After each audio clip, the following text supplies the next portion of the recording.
Good evening, practice owners. I am thrilled to have our guest on. It's kind of a little pop-up series we're calling Coming Back Stronger.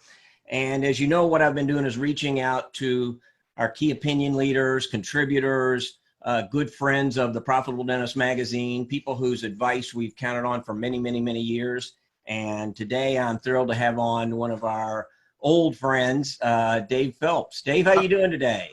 I'm good, Steve. I'm not that old, but well, there is some relevance to having some. Let's put some years in the trenches. Can we put it that way? But I still feel very young. Okay, it's experienced, old in a long term. Yeah, exactly. And you know, we were talking beforehand. You and I are we've been through some things in business.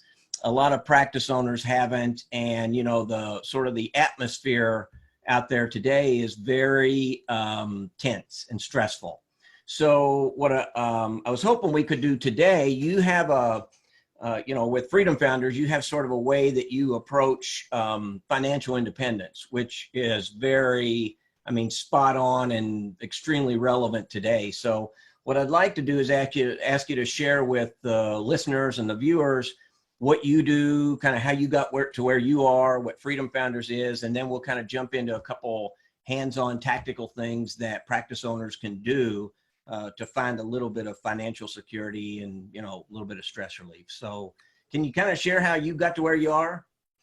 Yeah, Steve, I'll keep it brief, but what I help doctors with today, dentists with, is really creating what I call, plan B wealth outside the practice. And the practice is the primary engine. Until the day you're ready to let that loose, transition out, sell it, whatever you're going to do, that's your engine. But you always have to create plan B. And I think plan B income, sustainable cash flow, has become very, very relevant in the last few weeks when the revenue from the plan A, the practice, has basically been shut off in most cases. Yeah. Who would guess? Steve, we said you can try to plan for a lot of contingencies in life, but actually just being flat out shut down by the government, not by any other element, is something that nobody plans for. But still, it speaks to the point of needing a plan B, multiple streams of income. And I think also the other big key, which a lot of people haven't put a lot of emphasis on in the recent years, is having liquidity, some cash flow. Now, that's not so easy to do when you're starting up in life and practice, and you've got a lot of student loan debt, and you're just trying to pay the bills and the loans, and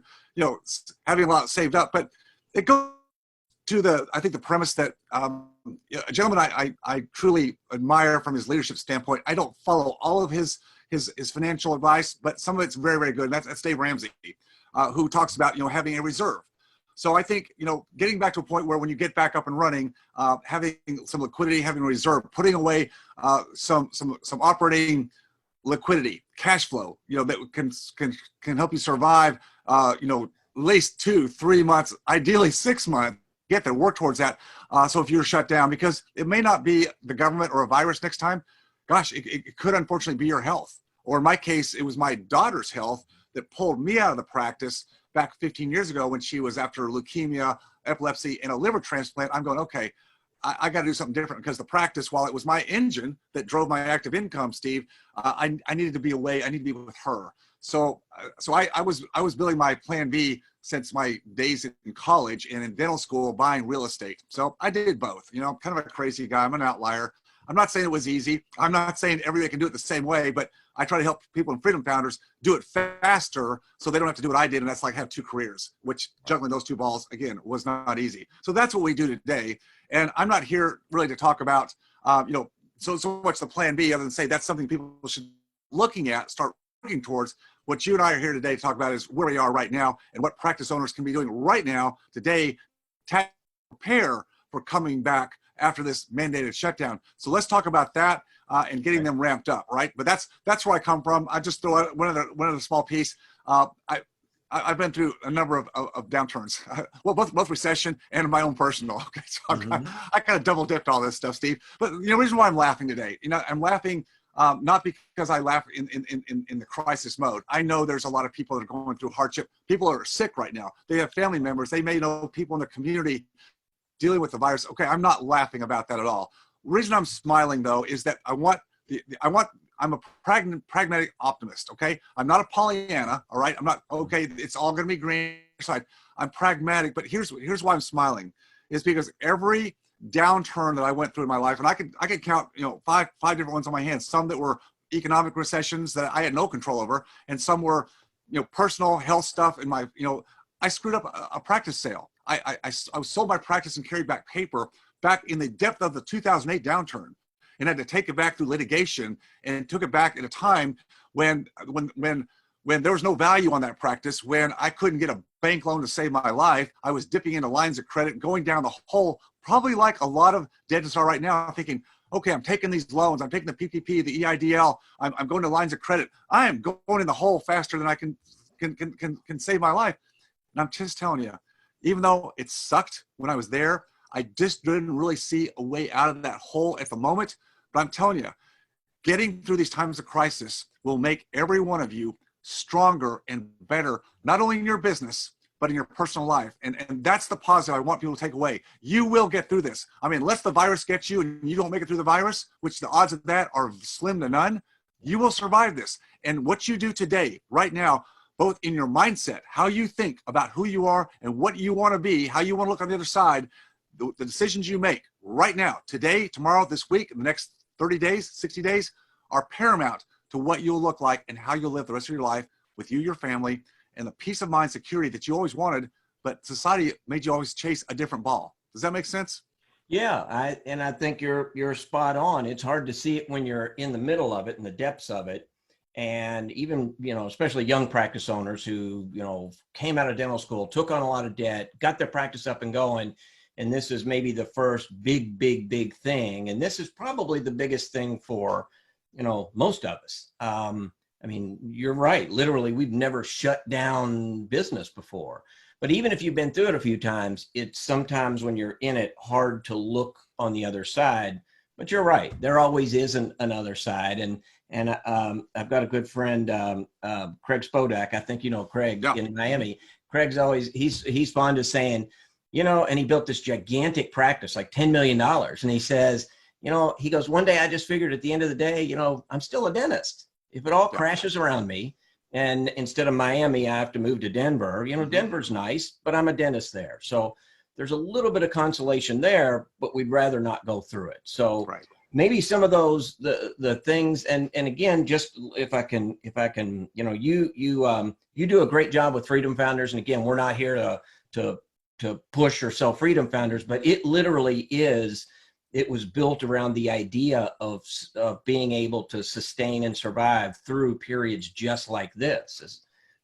That's sort of your whole approach and your whole business now. To do exactly this. So you're living it right now. Living it right now. And, we have a lot of members that are feeling grateful. Again, it's not that they're not going to go through some tough times. Everybody is right now. There's no question. Everybody's in this. But yeah, having revenue streams outside the practice, having out of the volatility of the stock market, and just having more sustainable cash flows is a big piece. But here's what I think a practice owner should be doing, like right now, Steve. Is I think number one, we know in the last decade that the practice of dentistry, we know it's become much more of a business. You speak it about all the time. You come from a background of business, so you're one of the greatest speakers about talking to dentists. All ROI, when you expand your practice, when you add labor, when you add technology, make sure you're getting the ROI. Again, I think because we've had this bull market for the last 10 years or 8 years coming out of 2012 and on out, and we have low interest rates, and I think people have just kind of turned a blind eye to, I could do that, I could add that. Everybody else is doing it. I need to be cool kid on the block. See, we got to get away from that. That's got to be over. You've got to get lean and mean coming out of this. And that may mean, Steve, even sometimes maybe handing back, the equipment and the equipment lease you just took on, 3 months ago or 6 months ago, the CBCT, or maybe you're doing, some of the technology that, it was a cool tool. But, grassroots is where you got to go back to. You can come back and decide later, but right now you've got to get lean and mean. You got to really get your cash flow projections down. And I mean, right now, you're not even back to a run rate. Coming back out of this, whether it's 2 months, 3 months, June, July, we don't know, but you're not going to hit the gate running. Yeah, there's going to be some pent up demand. Certainly there's people with emergencies and temporary crowns and, need extractions, and yeah, there's going to be some pent up demand. But once we get through that, consumer behavior is going to be different for a good while here. So there's going to be still a gap. And I think hitting a run rate that we were used to 6 weeks ago is going to take time. We may get back, start up, at 40, 50% run rate. We might take till the end of the year, just guessing, to get to 80%. Well, if you're at 80% and that's, months down the road, what happens if your overhead, is greater than 20% and you already, taking a bunch of PPO insurance that's driving your reimbursements down? See, you're gonna have to decide what your model looks like coming back. Are you gonna do all things to all people? Are you gonna take all insurance, are you gonna have this big staff? The whole scheduling and choreography is gonna be different. So I think figuring out your model and getting a grip on your cash flows right now and project every week, right now, because you're paying bills. I get it, you've got overhead, you haven't been able to defer everything.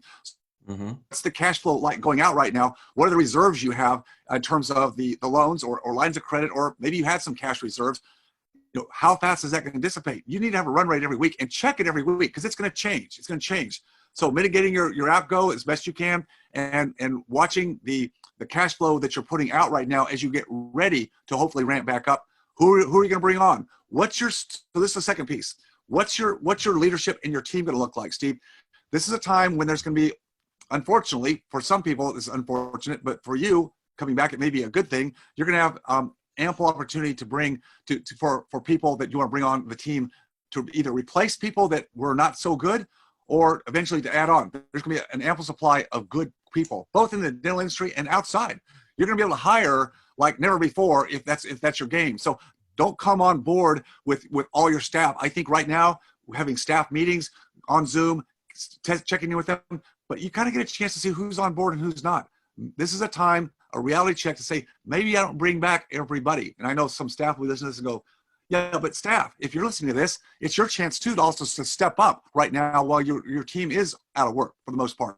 Step up and show your doctor, your owner, that you are the one that needs to come back. Be first in line. So both sides can be proactive in this, Steve. It's not one side or the other, but you got to step up right now. You can't just put your head in the sand and go, well, I'll just wait until they turn the green light on and go back. No, right now is critical. Cash flows and team coming back, I think, and being lean. Those are the two key things that I focus on right now. There's more, but I'll stop there on that. Okay. So when you say cash flow, you and I understand that well, but for a lot of docs, they and you and I've talked about this before many times. They don't know what their cash flow is. If you ask for, if you say, hey, let's take a look at your P&L, they'll call their accountant and give you last year's tax return, and that is not what you're after. You're after literally. Do you recommend like weekly or monthly? You break it down in a chunk and say, I think I think right now that's a weekly exercise, because look, Steve, and you know this, the discipline that's necessary to really run a business, period. And that's what dentistry is today. It's not a mom and pop hobby anymore, gang. It just isn't. It's got to be run like a business, no matter what your model is. And we've gotten away. We get away with a lot of stuff. Look, back when Actually, we got away with a whole lot of stuff, Steve. I mean, trust me, I'm not talking like I had this dialed in back when I was in practice. I'm just telling you what I know today. So please understand, I'm just like anybody else. I had to figure this stuff out and learn the lessons the hard way. But these are lessons now I've never forgotten. So yeah, it's weekly. And Steve, as much as I know people struggle with, well, how much do you pay for an accountant and that kind of thing? You find the right one. Well, an accountant CPA is one piece. If you don't have somebody in your back pocket on your team that really helps you manage the cash flow side, and most CPAs don't. Some perhaps do. Most don't. Most are always historical, and that's what you're talking about. Well, here's what we put on your tax returns. Here's your P&L. Here's how much your estimate. Oh, great, but what do I do looking forward? Well, I don't know. We'll talk next year, right? It's not their fault. It's just that's their structure. You really need a financial officer. Now, I'm not saying you can go out and hire a full-time CFO. You can't, okay? But there's fractional people out there. There's fractional CFOs that do a great job for small businesses like dentists. We use one of Freedom Founders, fractional. Great for us. Steps in and helps us manage our cash flows. Talks to us about how much operating liquidity, that is reserves in the bank for how many months. Just for a situation like this. When you start operating that way, every decision you make about who do you hire, do you expand your practice now, do you add more chairs, do you add this equipment? See, that can all be done by math. It's all money math, not just a guess. Well, Joe down the street just did it. I guess I should do. I just took the CE course. Hey, they said I need to go buy this stuff. Well, you need some math to put behind this. So I think that's one of the big pieces. I don't know how many people really go do it, but I would say go out, search Google for fractional CFOs. They're out there.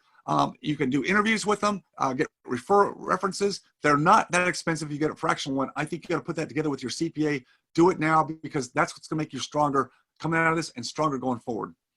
And that helps you look forward. Even if would you recommend even somebody who's, I know a lot of practices are on Quickbooks, and which is just literally, it's, they call it checkbook accounting. It's as if you're writing checks, money's coming in, money's going out.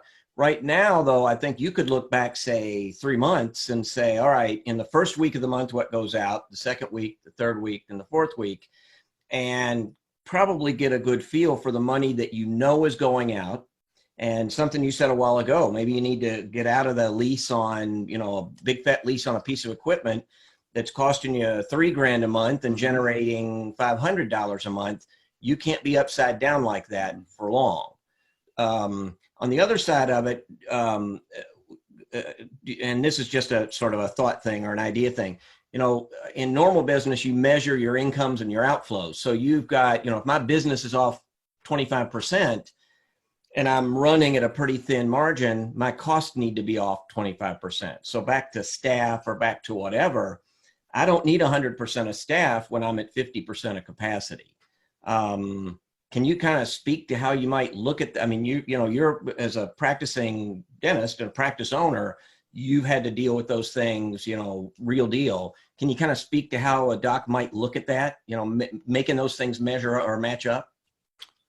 Yeah, well, just as you said, you got to look at what revenue is coming in and what's going out, and that's going to be, it's different right now because most practices are, even if they're seeing emergencies, there's not a lot of revenue. There's still accounts receivable coming in, so working the accounts receivable to get what you can out of the insurance or other receivables, that's part of it. So you're working that side. What's my receivables? They're certainly diminished and will be more diminished the longer we stay out. Got that. I've got some cash in the bank. I access some lines of credit. I got some other loans from the government. Okay, what's that going to look like once you have that together? And then yeah, you've got part of it will be modeling, how you come back and how you strategically set your schedule. So I've been talking to other people, as you have in the field, and talking about setting up, kind of triaging and setting up the opportunity for certain patients who actually are looking forward to coming in and getting some of the bigger cases done. Not everybody lost their shirt. People have taken a hit, but people still want to come in and get their bigger cases done, whether it's implants or it could be ortho cases, it could be some cosmetic cases. They got put on hold too, right? So going out to those patients and strategically setting up and say, when this thing comes, when we go back online, we're going to be stacked up for a while. Like to be able to help you, Joe. You've been a patient with us for a long time. If we could go ahead and get a commitment from you, and I'm talking about getting some deposit money in. Yes, folks. Yeah, come on, do it. Get a deposit because you got to pay to play, and we'll set you up, early in the schedule. We don't know exactly what date that is. We're saying right now that could be May 15th. You pick the number, but it doesn't matter. Pick a date. Get them on the schedule. If you have to move the date, it's okay. Start locking up some front end, more highly profitable cases. You'll have plenty of other emergencies to work in, but figuring out the schedule is important. So now you're looking ahead. We've mitigated as much of the outgo during this downtime by forbearance, for deferring payments where lenders will allow it. Credit cards. You do all that deferral that you can. Take what you can. Take what the market gives you, because again, everybody's in together. But watch that weekly. So then, as you start to ramp back up, the same thing. You'll start getting more revenues in. But how much staff do you need? It's my point with scheduling. You got to tell your staff, look, Janie, April, if they're the ones that you can't bring on right away, just you got to tell them, look, you stay on unemployment a little bit longer, because I think they can stay on unemployment till July 30th or June 30th. June 30th, I think was the date. So they can actually, so you can keep some people staying at home, and just say, we strategically as a business to survive, I can't take everybody back. And you don't pinpoint them and say, I don't like you, you're no good. No, just say strategically, Amy and Jane were the ones that can help us, get going here. And, hopefully Sally and Jill will understand. They'll probably just stay at home and get their unemployment. If you can get them back in play before their unemployment runs out. And if you want them back, then you should be able to get them back. Maybe, Steve, you don't want them back. Okay. Yeah. That's your call. That's the tough, but this is again, as a business owner, You got to make that call. And if that's the call you're going to make, and if you know you're going to make it, then let them know as soon as you can, because then they can be looking, because you don't want to, because again, we're empathetic people. We want to do the best we can. We have to keep our business alive, because if we don't, the employees that we do have and the patients we want to serve, we're no good to anybody. So you've got to, as a business owner, as much as you want to appease everybody, make them happy, I get it, but you can't do that. Yeah, you've got to have a startup. You've got to think about this is a startup mentality. I don't care how long you've been in practice. Coming back, think startup mentality. When you were a startup, what did you have to do? Well, you probably had loans, right? You had loans because you had to get, or leasehold improvement, and you were getting loans for it, and you had and so you had bank loans. Well, you've got loans again now. You probably have more, right? So same thing. You didn't hit a run rate right away out of the gate where you are today, off 6 weeks ago. So again, it's an investment back in. You're going to be pouring some money back in before you start seeing the positive return on investment. But do it like a startup. You wouldn't just hire 8 staff members back in your day one startup, would you? No. That's the way you got to talk to your staff. It's the reality of the world, Steve. So you're thinking of it as from, 25 years ago, it was 0 to full capacity in 3 years. Now you're faster than that, but you're literally from 0 to how do we get back up? You're not attracting all new patients, but you're going to have to treat them almost like, as you start filling the pipeline back up. That's and that's a tough thing for a lot of docs to do. I think a lot of them are, a lot of practice owners are sitting around right now at home waiting for somebody to say, okay, today's go day. Right. You turn the ignition and bam, the whole thing starts up. And what you're saying is it's not going to. And I agree. It just, business doesn't work that way. So if we can transition, what is, so say we've stabilized, you've called your vendors and said, listen, here's, you've got that big fancy new piece of equipment, and you can say, listen, we got 2 choices, come get it or defer payments for, 90 days, or, you've made all those tough calls and you've kind of gotten things stabilized.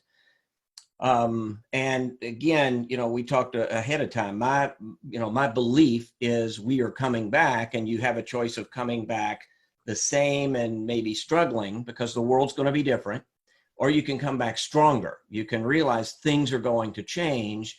Some of them you'll be right about, some of them you won't, some of them we can't even anticipate, but you can come back stronger. You can come back with a little bit more momentum. What are some things that a practice owner could be doing today to sort of lay that foundation, and assuming they've found their new normal, to maybe mitigate this kind of situation in going into the future? I think everybody, Steve, is going to be much more aware of their cash flows. I think more business owners in general, dentists included, are not going to live, on the edge as much with overexpanding, with this whole idea of growth. Just because I can have a bigger practice, I can have multiple practices. I think there's going to be a reality check that those, as they go back, they're going to be a lot more careful about just all of their cash flows, all of their investments is the key thing. I think, as I said earlier, starting to build up some more cash flow reserves, wherever you feel like you can put some money. I know it's not sexy to get, 1% on your money in the bank, because nobody wants to do that. We all want to, get the big returns, but you got to have that margin. You got to have access to capital. I mean, I've told people this week, you don't want to be dependent on third parties. And for most of our life, for a lot of our life, we are. You have to. You have to take on loans to get started, right? Right now, people are dependent on the government. I hate that. I hate the fact that everybody's dependent on the government, but everybody to an extent is dependent on the government, more so now than ever. Not a good place to be, because you're just hoping you get the loan, and employees are hoping they get the checks that are promised, all this helicopter money. So not being dependent. I think more and more, Steve, we as business owners have to further differentiate ourselves from the commoditization that's been happening in our industry for the last decade because of managed care, corporate. Again, people only do what they have to do when they have to do it. And so a lot of people kind of floated, they kind of treaded water. They hear about it, I should market, I should up my game here, and I should be more proactive. But, I'm tired. I'm kind of now, if you're going to go back, you can't be tired. You can't be so what I'm looking for, passive about this at all. You got to go back with the determination that the aesthetics of your practice how you look, well, how you look just even on the phone. Again, front-end communication, what's that look like? Because patients and consumers in the health industry are going to be more apprehensive, most of them.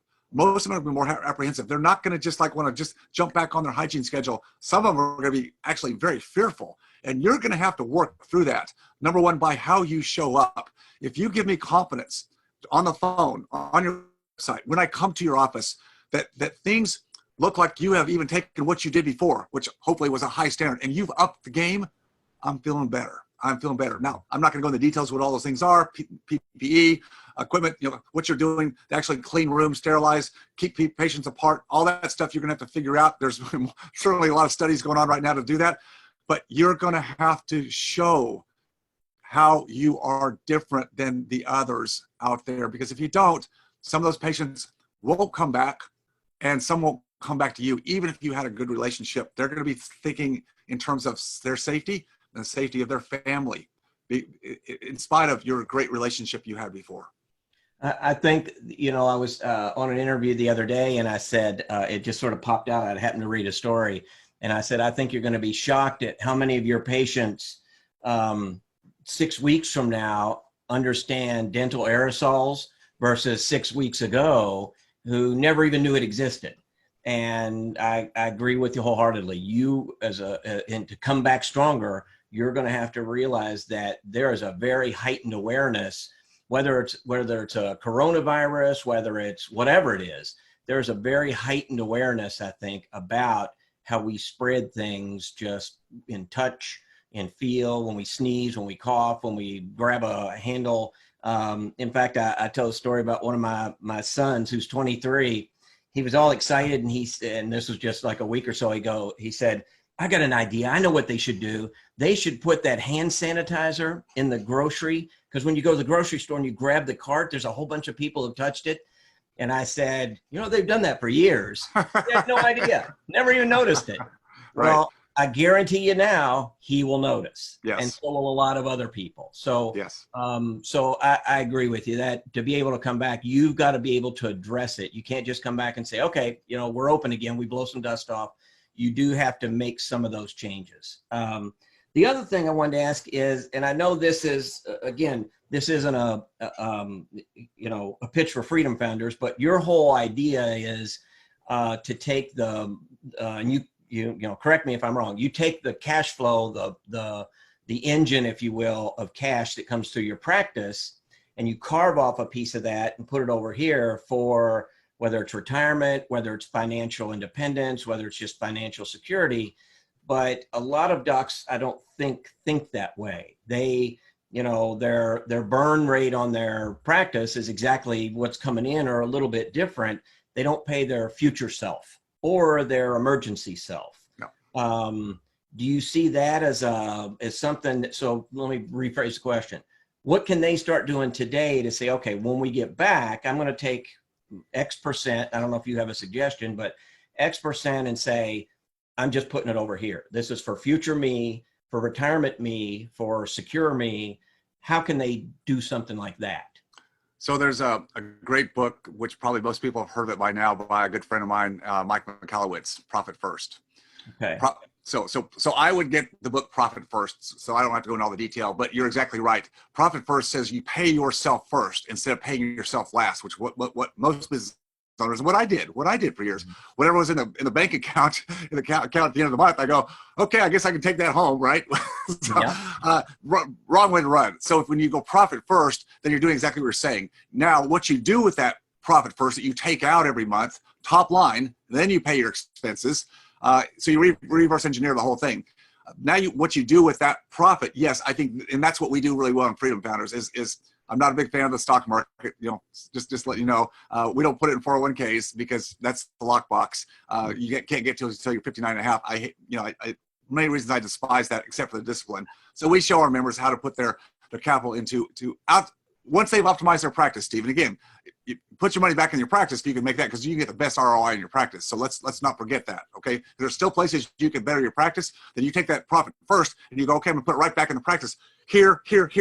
But again, know what the return on investment is. Don't just throw it in there. But once you've done that, you've grown the practice, so you're throwing off more capital. Okay, now what you do with it from there, that's what we help people hit what I call their inflection points. They take that wealth box, practice box first, wealth box second, and we help them pop that wealth box so that they can get that inflection point and they can move to their, what I call their freedom number, where they have their active income replaced by the quote recurring annuity income much sooner than they hope for, getting to 65 or 70 years old. We can get it done a lot sooner. So those docs today have even though the practice literally goes to zero, and as you said, with your daughter, you had to make a choice. Do I go in and practice because I need the income, or do I, help my daughter who has a very dramatic medical situation? And I think that was your light bulb going off and saying, I don't have to make that choice. If I work on it today, I don't have to make that choice. And a lot of, your, community, your people, I think today are a lot more comfortable than, the average practice owner, just for that reason. Now, they don't want to burn that cash, or they don't want to, they'd rather be practicing, but, if they can't, they at least have income instead of zero. So, correct. So is that a thing that you, so if somebody was watching this right now and they said, I'm going to go out and look, where would they, would you look at, investments? Would you look at, part-time income? What would they go, where would they start? What would they start to look for? Well, I think it comes back to where's the best return on your time, one's time. Where's the best return on your time? For most people that are in practice or in a business, their best time is in the business or practice. Now, okay, as you start to evolve and you want to build a practice where it's not so dependent upon you, then that's where you build a better culture and you have other providers that provide income, so you're not always in there. Now, once you've done that, whatever that model looks like, Steve, then you've got to determine what investment model you like. And some people like the stock market. They like to get in the weeds of that, and they like to, I get it. I see the post. They're about, and so if that's what they like, then go for it. Get good at that, or whatever it is. I think though that the key thing I would say is you've got to be the primary orchestrator of your financial future. Does not mean that you don't use advisors. Does not mean you don't have a financial advisor, some kind of estate planning, asset protection. But you need to drive that, because if you leave it to them singularly, they all have a bias. They all have, and you can't do that. You can't. So you've got to develop your philosophy. And I think to do that, you got to read. That's where I started in life. I found groups of other business owners, and I would see what they were doing. For me, it was real estate early on. I found real estate men that taught me from the ground up how I could use real estate as a primary plan B asset the practice, and I just learned the heck out of that. So again, you've got to be intentional about your life. Practice number one, but don't abdicate your financial future to the 401k Wall Street money manager. I'm sorry, they do the best they can, but it's very limited. It's your life, it's your future, it's your money. You've got to be responsible for it. A lot of people are figuring that out right now. That's a hard, expensive lesson right now. So. Well, good. Well, with that, it looks like we're about on time. Anything, and this is unprecedented. This is, something that, there are a lot of words of wisdom out there, but you have any parting thoughts for practice owners who are, again, they're struggling. They never would have imagined this. They've got teams over here. They have loans over there. They have all this. Any kind of parting words you'd like to help them? I just want to go back to what I said earlier. I'm a pragmatic optimist. Okay, so this is not a time to go into super panic mode. It's time for you to lead with your family. Again, you can be vulnerable. Hey, talk to your family first about, look, maybe the house is too big. Maybe all the stuff we've been doing, and you've had time to spend with your family. Use this opportunity to get back to really the roots of family. They want you. They want you more than they want your money. Okay, we think, and I thought this, Steve. I thought, I just need to provide security. Yeah, that's number one. But I thought, if I provide a bigger life for my family, and I turned around on me and said, that's not what they wanted. They wanted me to be there and not stressed out and worried. So if you start there with your family, what are you as a family willing to give up, sacrifice? What are your non-negotiables? What is absolutely important to your family? Have that conversation, because that'll start to take the stress off of you as you go back to work. Now, knowing what that is, you can go back and be leaner and meaner with your practice and go, I don't have to bring home, whatever your run rate is, what was 6 weeks ago. I can cut that back and we're going to be fine. When you can have that peace of mind, then you're back to growing or being more intentional and not just trying to blow things up that gets out of hand. And when you have a reset like this, it brings everything back down to reality. So start there, develop a peace of mind about this. It's going to be okay, but just don't try to go back the way you were right away. Okay. I think very, very, very well said. Very, you can, we've known each other a little while, and I think this is kind of your thing and your passion, and appreciate you sharing that today with us. So with that, I think we'll draw this one to a close. Again, these are less formal than our normal courses or CE, and what I want to do is really just dig down deep and find guys like Dr. Dave Phelps, who really, I mean, he doesn't talk it, he lives it. I mean, this is his thing. So David, I appreciate you coming on and helping practice owners find a way to come back stronger. Steve, thanks for having me. All right. Thank you.